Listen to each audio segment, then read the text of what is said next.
PhD. Yeah. Thank you. Well, I say recently, because 2020 doesn't count, right?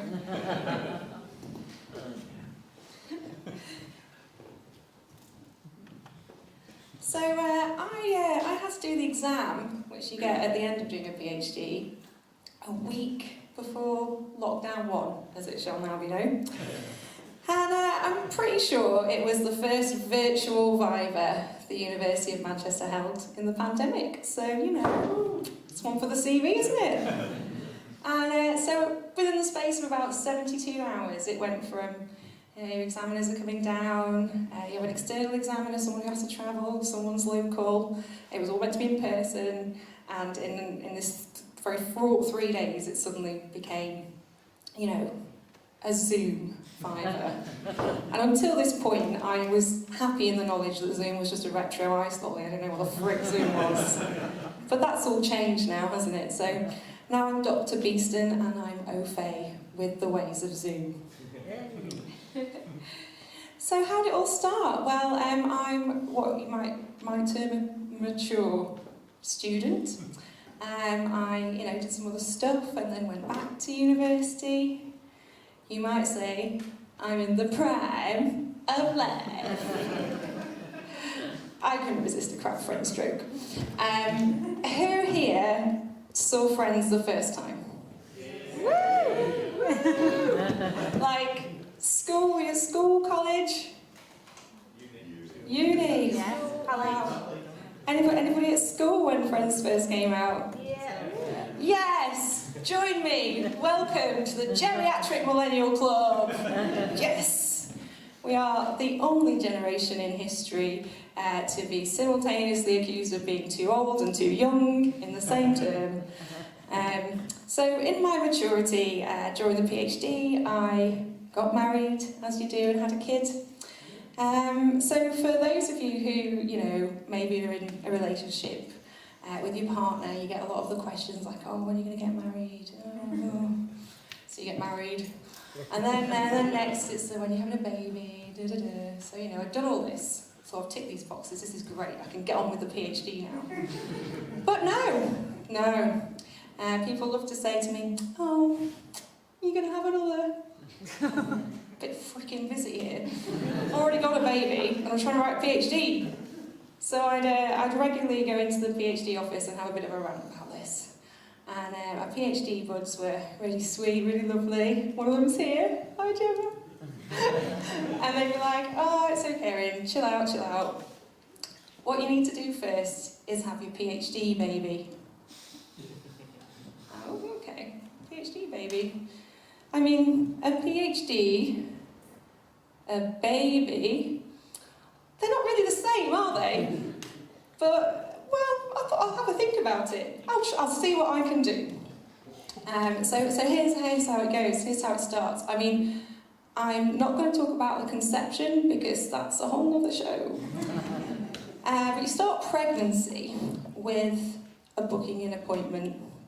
Where you have to divulge a lot of really personal information, take a lot of paperwork with you, it's very official, not dissimilar to registering for a university course. So I'm like, right, with you, PhD baby, yeah, okay, let's do this thing.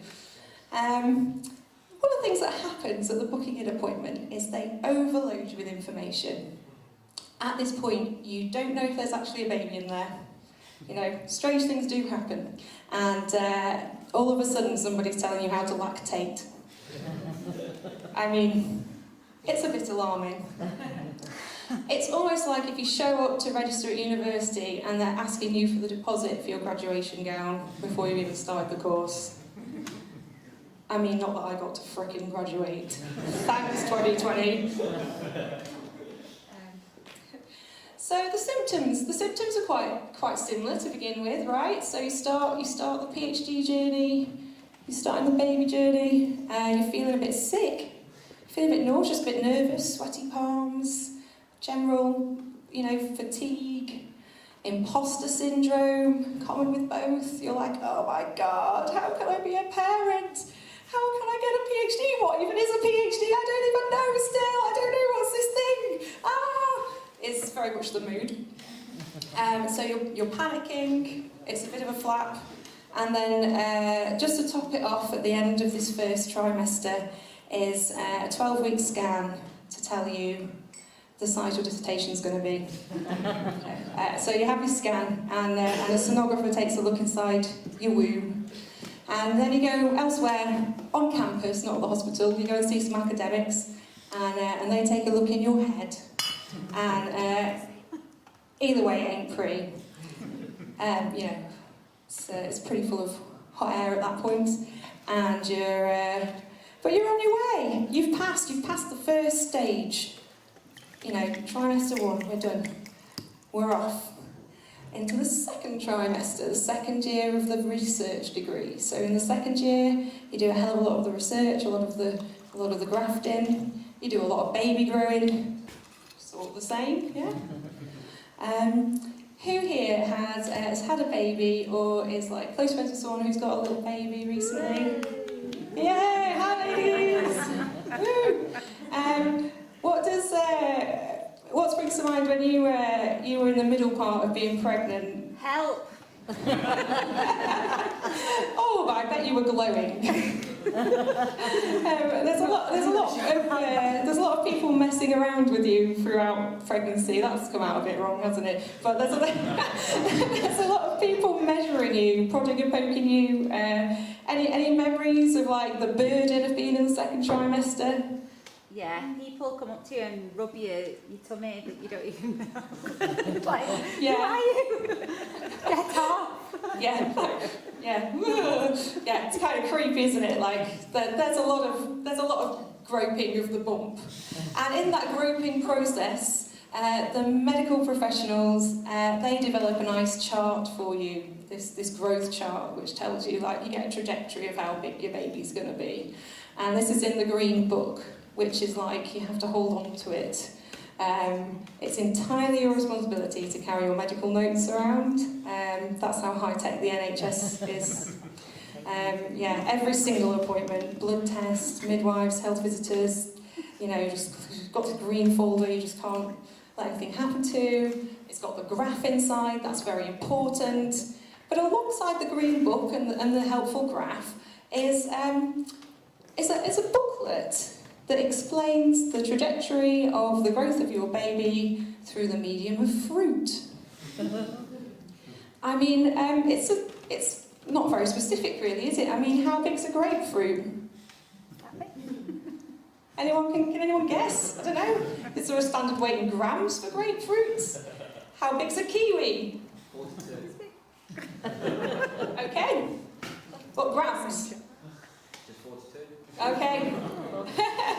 It's the answer to life, the universe and everything. Okay, so you've got all this fruit, and it doesn't really mean anything, and you're like, how big is a pumpkin? So it's quite vague and unscientific at this stage. You've been bombarded with these two extremes of information here. And it kind of got me thinking how at uni, I don't know if anyone, who's been to Manchester Uni or... Hey, a few people. And there's this lovely system if you do a postgraduate degree called EPROG. We love EPROG.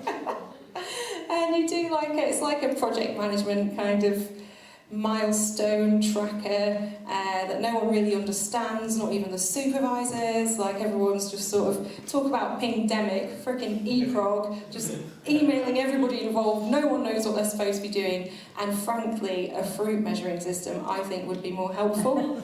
I think they should just say the next milestone meeting is to discuss your pumpkin draft. And the pumpkin's too amorphous. We'd like you to edit it down to grapefruit. Yeah, so you get the idea. Yeah, your abstract's a bit too green. We need it to be a redder type of tomato. All right, okay. So anyway, you're like growing your draft, you're growing your baby. Things are going quite well. Yeah. And then you get to the third trimester, which isn't very comfortable. Neither is the third and final year of the PhD. Because it definitely only took me 3 years. So yeah, I can tell you one thing that those two things definitely have in common is you just want it to be fucking over. Oh, you're waddling around, you've got your watermelon or your pumpkin or whatever the frickin' fruit it is. You're just waddling, you've got an amorphous first draft that's got to be pushed out the birth canal, and it's getting a bit stressful, and oh no, oh, I've succumbed to peer pressure. Oh, pants. Yeah, I did get pregnant again. Oh no. So the third trimester for my second baby was during the pandemic as well. So it genuinely felt like there were certain times where it really felt like that might also be delivered via Zoom. It's like, can you imagine the tech failures alone? Oh my god. Someone gets sent the wrong meeting invite and all of a sudden you've got Jeff, the trainee accountant, has appeared in the Zoom room confronted by your peeling cervix. Ah! Jeff, get out of the room! This is not training. So you're in the Zoom room, right? You've got your consultant and your midwife, and labour takes a while. I mean, it takes a long time for your body to force a pineapple out. So midwives are getting a bit bored. They've joined a breakout room. They've decided to order pizza. And at the same time, you've put in the chat that you need some pain relief, right? It's like, oh God, send the diamorphine. They send the Deliveroo guy with the diamorphine. He goes to the midwives. I get 10 fucking pizzas. So now the midwives are just off their tits, watching you give birth on a screen. You're like inhaling garlic bread, but no food can take away this pain.